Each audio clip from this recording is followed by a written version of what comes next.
Hey guys, we're going to do the best breakdown you're going to find on the internet between Texas and Oklahoma this week. You see at the bottom of the screen, Texas favored by 2.5. The over-under is 42.5. So let's talk about it. And we'll start with Texas first, and we'll go by Texas PFF grades. You can see on the defense side of the ball, they're really solid, graded at pretty much upper 70s to 80s in every game. Run defense has showed up almost every week. Pass rush been a little in and out, but this is the team. The defense has definitely carried them this season. The passing attack's been kind of Texas' biggest issue on the season, and their run block is kind of below average. You can see by the PFF grades, and you can look in the bottom right corner. You can see, Texas offense versus Oklahoma defense. 109th in EPA per pass, 58th in EPA per rush. They're fifth in starting field position. They're pretty good about getting themselves on the right foot starting the drive. Third down success rate, though, 120th. Once you get in the third down, they pretty much almost never get and have to punt every time, which is not very good. And the average third down distance, 7.6, is a 110th. So that kind of goes to show they're not the average run game, below average pass. You're going to find yourself in a lot of bad situations. And this is more Texas advanced stats, kind of breaks a little more down by the rush and the pass.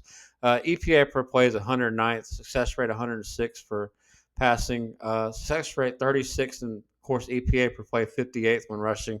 You can see on the bottom, all the green on the Texas defense side of the ball. That's where they really get after you. If they had any semblance of an offense, they would probably be undefeated right now. And that begs the question: what's wrong with Arch Manning? Is he was the 5-star recruit. He's got Manning in his blood, which means just having the last name almost, you would think he'd be able to pass the football a little bit. And you can see in his first few games, he had the good game against San Jose State with 4 touchdowns, even though it was only 19 to 30. And then against Florida and Ohio State, that's the two games I really got to actually watch. When it comes to like some of these lesser teams, I didn't I watched like the condensed replays and I try to keep up with everybody, but in the bigger games, I got to actually watch him, and he just didn't impress me on either game. And I think most Texas fans would agree that Arch Manning has not been it this year. And according to PFF, he's been under pressure 42.1% of the time, which is a lot given the list of opponents. You think with 3 cupcakes on your schedule, you could have that down a lot lower. Uh, but he's shown when he's under pressure, he can't really do too much. When he has a clean pocket, he's been okay. So now we got to see if Oklahoma's going to be able to get after him, create some havoc, and you can see their pressure rate week by week. 22%, 46, 60, 44. And then 22 against Kent State in the last game. I don't think they really try to do anything too exotic there. So I would say that in this game, I think the pressure rate's going to be probably more, 35, 40%. The team blitzes a lot. That's kind of, I say how a lot of their pressure is generated. They're almost a 40% blitz rate team, especially in their bigger games. And they've, they played Auburn already. They played Michigan. So this is a team that's already, I would say fairly battle tested, for given this part of the season. So I certainly think Oklahoma can, definitely get after them on that end. And we'll look at PFF grades for, comparing Texas O line to Oklahoma's D line, and you can see Texas they're not very good on the run block. And you got Gooseby with an 81 grade, and then DJ Campbell with a 71, but nobody else really grades out well. And of course, on the pass block and the grades, a little bit better. You start seeing those greens and the blues there, and then Oklahoma, when it comes to getting pressure, I was a little surprised their PFF grades were as low as they are. You got R. Mason Thomas with an 89.9 grade, kind of their stud on that side of the ball. 3 sacks, 11 total pressures on the season. He has a pass rush win rate of 22.9%. But the rest of the team is only 12.1, 10.5, 11.3. I think it's more probably the product of the scheme. Brent Venables puts them in position to, kind of get where they need to be. So they may not have the, flashy PFF top grades like Miami Hurricanes, but they certainly know how to get after you. And now we look at Oklahoma's advanced stats, and Oklahoma too is they're very good on the defense side of the ball, and the problem is there's no John Mateer versus Texas, and so you can almost take all this offensive stuff on this side of the ball, and you almost got to rewrite it. And I know they played Kent State already, but he has a big difference between Kent State and Texas. And Oklahoma's run block, if you look at offensive PFF grades, you would start thinking that that's where, Oklahoma would probably look to trying to run the ball, take some pressure off of Hawkins, in the start, but not really been that great, PFF wise. We'll get into that in just a minute. But you can see Oklahoma, most of these stats with Mateer definitely, saw 48th in EPA per pass, 102nd EPA per rush, not very good. They're not very good about getting themselves in good field position early. They're 81st. Texas is first, and pinning their opponents back. They're going to make you work the field. And we'll get into some more Oklahoma stats. This is kind of the more bigger breakdown of the last graphic I just showed you. You can see Oklahoma, at least on success rate when rushing the ball, they're 51st, uh, but still 102nd EPA. So they'll get their 3 or 4 yards. They'll keep the chains moving. They're not very flashy, but against like a Texas that we're gonna get into, you got to decide if that's gonna be the how successful the rushing attack going to be. And against the pass, Oklahoma's first in EPA, first in success rate. I'm sure Arch Manning really wants to see that.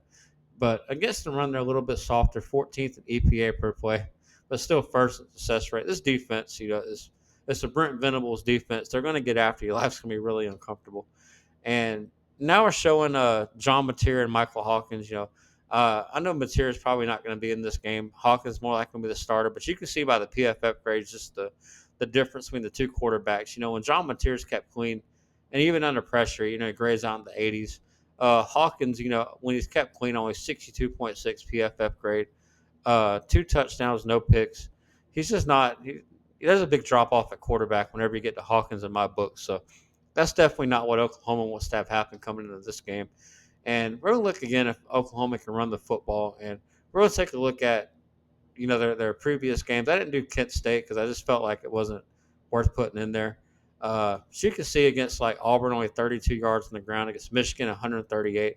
Against Temple, they put up 228. But I'd be a little shocked if they'd done that to Texas. I expect more somewhere. It's probably not as bad as the Auburn put out, but maybe more along the lines of Michigan put out, if I had to take a guess on it. And you can see Oklahoma's offensive line you can see their run blocking grades are just not very good.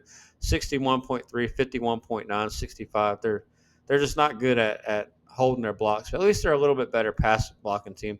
84.2, 85.9. And they may be able to hold back Texas pass rush a little bit. So at least they got that going for them. And you can see this is on the Texas defense side of the ball. Their rushing yards allowed per game in the top right.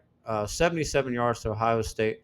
Florida gashed for 159. That was a little shocking. Florida had been really bad on offense until that game, but you kind of knew they had it in the tank for Florida to be able to run the football. This was fine with the game where they just broke out and showed. They're coming off a bye. Maybe Florida, maybe they figured out something, but uh, I just don't see Oklahoma, gashing Texas for 200 on the ground, given the data I'm showing you now. And Texas, they grade out solid. This top graphic is their PFF run grades. See 91.5 for Michael Taft, and then everybody else is in the 70s. You got some 80s in there. That's kind of where you want to be as a unit. 70s is good, 80s is real good, 90s is just elite. And then for the pass rush, they got some dudes that'll get after. Colin Simmons 21.9% win rate. Brad Spence 26.7, Trey Moore 20%. So they're going to get after you in the backfield, especially if you get put in like a 3rd and long. So where does that take us in this? And given what I see, I think it's going to be a defensive game. I've watched the Oklahoma Auburn game. I watched Oklahoma Michigan.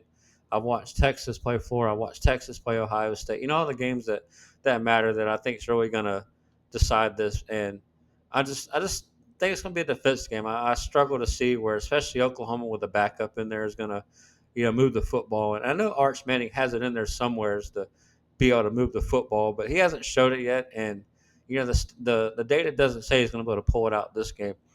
But so even though both teams grade out solid in the pass blocking area, I just don't know if the quarterbacks can take advantage of that. And I'm not sure if the run blocking is going to hold up on either side in the trenches to be able to for either team to be able to establish a run game. So given that, the under might be some value, but the problem is the under is at 42.5. And but I would have a tough time just betting the over. I could see it being like a 24-17, which is what put the score at 41 points. But it's still tough just because that total's so low. Um, Also, betting at least Texas does have their starting quarterback. I do got to give them that.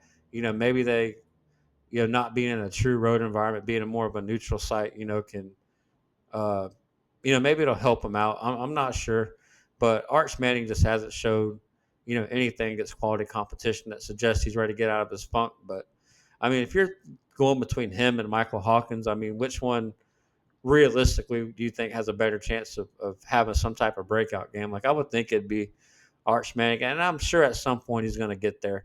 But it's just tough to, I don't like the matchup for either team. So I'd have to, if I bet the game, I'd probably have to take the under. Maybe buy it up to like 45, 46 points, especially parlay it into something else. But that's my take on this game. Thank y'all for watching.